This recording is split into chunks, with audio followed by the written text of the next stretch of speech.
Happy birthday মা। Happy birthday মা। ওরে আমার সোনা মেয়ে, কি খাবি বল? এই নে 500 টাকা ধর। মা আমাকেও দাও। তুই কি করবি টাকা দিয়ে?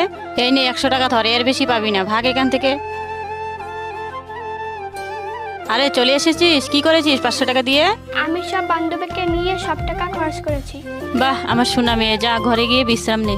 আর তুই কোথায় আগুন লাগিয়ে আসলি 100 টাকা দিয়ে? মা আমি তোমার জন্য জুতো নিয়ে আসছি। জুতো? জুতো দিয়ে কি হবে? তুমি যে সেদিন রাস্তা দিয়ে যাচ্ছিলে। মা উহ, মা তুমি তো ঘরে মোবাইলটা রেখে আসলে। তুই কি মানুষ? তোর জন্যই তো আমার পায়ে তার কাটা বিঁধেছে। মা এতে আমার কোনো দোষ নেই, তুমি রাস্তা দেখে ভালো মতনে হাঁটুনি। এখন তুই আমাকে শিখাতে এসেছিস, ভাগ এখান থেকে। মা সেদিন তোমার পায়ে তার কাটা বেঁধেছিল, তোমার জুতোটা নষ্ট হয়ে গেছে, তাই আমি তোমার জন্য নতুন জুতো নিয়ে আসলাম। আমি তোকে খুব কষ্ট দিয়েছি সৎ মেয়ে বলে, তুই আমাকে ক্ষমা করে দে। মেয়েটি তার সৎ মায়ের সাথে কাজটি ভালো করলো না। হ্যাপি বার্থডে মা। হ্যাপি